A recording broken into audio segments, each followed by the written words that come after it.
जैसा कि हम सब जानते हैं कि तारीख पर तारीख मिलने से, केस सालों तक खींचने से सब लोग काफी हद तक परेशान होते हैं।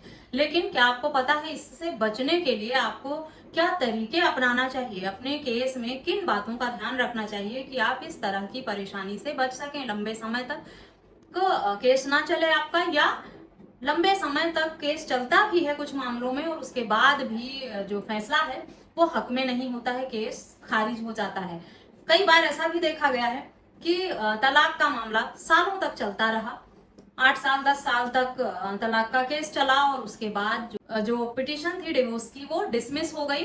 कोर्ट ने तलाक देने से साफ इनकार कर दिया। उसके पीछे की वजह क्या है, क्या गलती लोग करते हैं जिसकी वजह से केस उनके हक में नहीं हो पाता है? इस वीडियो के माध्यम से जानेंगे कि अगर आप तलाक लेना चाहते हैं तो तलाक का केस फाइल करने से पहले आप कुछ बातों का ध्यान रखें, या आम केसेस में भी कुछ हद तक इसी तरह के जो फैक्ट्स हैं वो लागू होते हैं। अगर आप तलाक लेने की सोच रहे हैं तो जिस किसी ग्राउंड पर भी तलाक फाइल करें आप, चाहे क्रुएल्टी के ग्राउंड पर हो, डिजर्सन के ग्राउंड पर हो या अडल्ट्री के ग्राउंड पर हो, जो भी ग्राउंड आप लेते हैं, सबसे पहले तो उसे बहुत सही तरीके से आपको ड्राफ्टिंग में लिखना होगा। अगर आपने कहा है कि हम 2 सालों से या 4 सालों से अलग रह रहे हैं, तो कब से अलग रह रहे हैं, किस तारीख से, और अलग रहते हुए आपने क्या कोई नोटिस दी है, या महिला ने आप पर कोई आरोप लगाया है, या महिला ने उस बीच में जब साथ रह रहे थे तो कोई पुलिस कंप्लेंट की है, उनके बीच में मारपीट हुई है, या सेक्शन 9 का मामला दर्ज हुआ है वो चल रहा है, या उनके हक में फैसला हुआ है या डिसमिस हुआ है, इस सब तरह की अगर कोई डिटेल है, या सुलह समझौता होने का कराने का प्रयास किया गया है, तो वो सारी जानकारी उसमें आपको मेंशन करना होगा, साथ ही सबूत भी लगाने होंगे। इसी तरह से अगर प्रताड़ना की, मारपीट की या दहेज के मांग की शिकायत की गई है तो क्या आपके द्वारा या महिला द्वारा किसी भी तरह की पुलिस शिकायत की गई है? कोई गवाह है तो किस तारीख में हुई है ऐसी घटना, और गवाह जो है या कोई ऑडियो वीडियो है तो वो भी उसके साथ जरूर लगाएं। जो विटनेस है वो ध्यान रहे कोर्ट में आकर आपके पक्ष में गवाही देने चाहिए। साथ ही अडल्ट्री का ग्राउंड अगर आपने लिया है तो आपने जिस पार्टनर, जिस बाहरी व्यक्ति पर यह आरोप लगाया है कि आपकी पति या पत्नी किसी व्यक्ति के साथ रिलेशनशिप में है या नाजायज संबंध में है, तो उसको भी पार्टी जरूर बनाएं अपने केस में। इससे भी आपका केस मजबूत होता है। ये कहने को बहुत छोटी छोटी बातें हैं, लेकिन ये आपके केस को मजबूत बनाते हैं।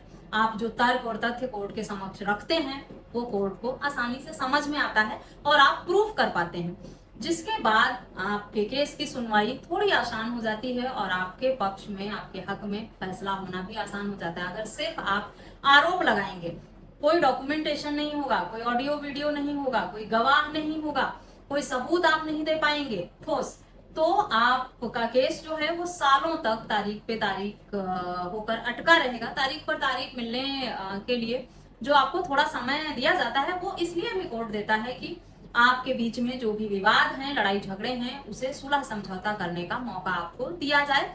हो सकता है कोर्ट में आने के बाद, एक दूसरे से सामना होने के बाद थोड़ी बातचीत की गुंजाइश हो, या मीडिएशन में आपका मामला रेफर किया जाए, वहां सुलह समझौता होने के चांस हो। इसलिए भी कुछ समय तक कोर्ट में आपका मामला खिंचता है। अगर कोर्ट में लंबे समय तक चलने के बाद आपके केस में बिल्कुल भी दम नहीं है, सिर्फ आपने झूठे आरोप ही लगा दिए हैं, जो आरोप लगाए हैं उसमें ना कोई तारीख मेंशन की है, ना समय मेंशन किया है, ना कोई गवाह रखे हैं, ना कोई सबूत दिया है, तो कोर्ट इन सब को झूठे तर्क और तथ्य ही मानता है और ऐसे केसेस आगे चल के डिसमिस हो जाते हैं।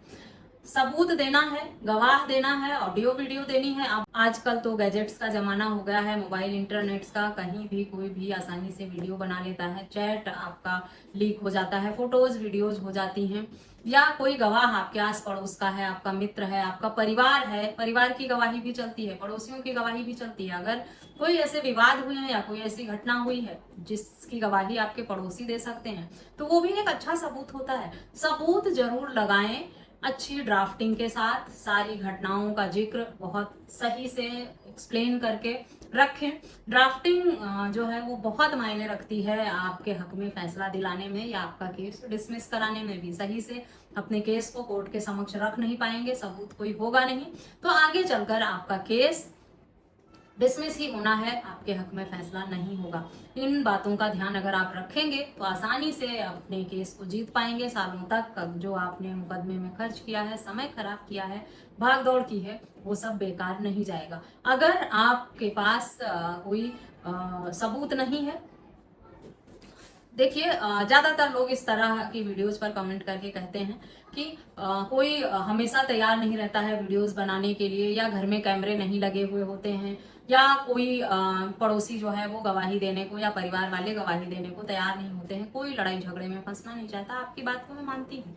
लेकिन जो लड़ाई झगड़े इस तरह के होते हैं, विवाद होते हैं, वो कोई एक बार नहीं होते हैं, लगातार काफी समय होते हैं और कई कई बार होते हैं। शुरुआती दौर में ही जब आपको पता चल जाए कि आपका पार्टनर प्रॉब्लम क्रिएट कर रहा है, तभी आपको अलर्ट रहना होगा, अवेयर रहना होगा, और छोटे छोटे जो सबूत हैं वो आपको तैयार करने होंगे।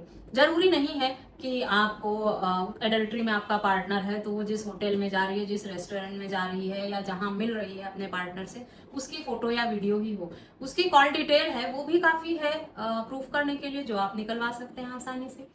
आपके पार्टनर ने अगर अपने मुंह से एक्सेप्ट किया है कुछ ऐसी बातें, या उसके फोन से आप चैट निकाल सकते हैं। अपने घर में सीसीटीवी लगा सकते हैं, हिडन कैमरा लगा सकते हैं, जिससे आप अपने पार्टनर की हर एक्टिविटी को नोटिस कर सकते हैं। ऐसे तो नहीं होते विवाद की एक दिन में हुए, एक बार हुए और दोनों अलग हो गए, उसके बाद कभी एक दूसरे के सामने नहीं पड़ते हैं और इस तरह से मामला कोर्ट में पहुंच जाता है। शुरुआती दौर में ही जो लड़ाई झगड़े या रिश्ता ना बसने वाले, घर ना बसने वाले रिलेशंस होते हैं, उसमें शुरुआत धीरे धीरे करके ही होती है। छोटी छोटी बातों से शुरुआत होती है और फिर एक बड़ा मुद्दा बनता है और अलग होते हैं। आपको इस बीच में बहुत सारे मौके मिलते हैं, बस आपको थोड़ा अलर्ट होना पड़ेगा, सोचना पड़ेगा कि अभी आपके बीच में जो कुछ भी हो रहा है ये नॉर्मल नहीं है और भविष्य में ये आपके लिए बड़ी मुसीबत खड़ी कर सकता है। इसलिए आप ऐसे सबूत छोटी छोटी चीजों से बनाना शुरू कर दें। और परिवार की गवाही भी मान्य होती है। अगर आपके जॉइंट फैमिली है, परिवार है आपका, या कुछ आपके मित्र रिश्तेदार हैं जो आपकी मदद करना चाहते हैं, तो आप उनकी भी हेल्प ले सकते हैं, उन्हें भी गवाह बना सकते हैं। अब जब तक ये एक बात जो बहुत जरूरी है ध्यान रखने वाली, किसी भी केस में, सिर्फ तलाक के ही नहीं, कि कोर्ट आपके हक में फैसला सुनवाई करके तभी देता है जब आप अपना पक्ष कोर्ट में साबित कर पाते हैं। जरूरी नहीं है कि आपने आरोप लगा दिए, कोर्ट में मामला पहुंच गया, एफआईआर हो गई, या आपका विवाद 2-4 साल चल गया है तो या तो आप के हक में फैसला हो जाएगा या आपकी पत्नी के हक में फैसला होगा। केस डिसमिस भी हो सकता है। अगर आपके केस में दम ही नहीं है, आपने लिखा कुछ और है, प्रूफ आप कुछ कर नहीं पा रहे हैं, ऐसे ही कहानी बनाकर आपने कुछ भी लिख दिया है, तो ऐसे केसेस में दम नहीं होता है। 2-4 साल, 6 साल, यहाँ तक कि 8-8 साल मामले चले हैं और फिर लास्ट में कोर्ट ने डिसमिस कर दिया है। तो ध्यान रहे, तैयारी करके ही केस करना है और जो भी तर्क और तथ्य कोर्ट के समक्ष रखने हैं उसे बहुत साफ सुथरा घुमा फिरा कर नहीं लिखना है। जिस तारीख में इतने बजकर इतने मिनट पर ऐसी ऐसी घटनाएं हुई हैं, और उसको साबित करने के लिए चाहे सबूत है चाहे गवाह है, वो आप कोर्ट के समक्ष रखें, फिर देखें कि आपके हक में फैसला कैसे होता है। बेशक थोड़ा समय लगता है कोर्ट का फैसला आने में, लेकिन अगर आपकी ड्राफ्टिंग अच्छी है और जो सबूत आपने दिए हैं, सपोर्टेड डॉक्यूमेंट्स जो भी रखे हैं अपनी बात कहने के लिए, जो भी साक्ष्य आपने कोर्ट के समक्ष दिए हैं, यकीन मानिए फैसला आपके हक में ही होगा, बेशक देर से ही सही। आशा करती हूँ केस लंबा क्यों खिंचता है या लंबा खींचने के बाद डिसमिस क्यों हो जाता है, इस सवाल को लेकर आप लोगों के मन में जो भी दुविधाएं थी, जो सवाल थे, वो इस वीडियो के माध्यम से दूर हो गई होंगी। इस तरह से किसी अन्य टॉपिक पर भी जानकारी चाहते हैं तो मुझे कमेंट करके, मेल करके या व्हाट्सएप पर मैसेज करके जरूर पूछें। वीडियो अच्छी लगी है तो लोगों के साथ शेयर करना बिल्कुल भी ना भूलें। इस वीडियो में बस इतना ही, मिलते हैं नेक्स्ट वीडियो में। तब तक के लिए थैंक यू एंड बाय।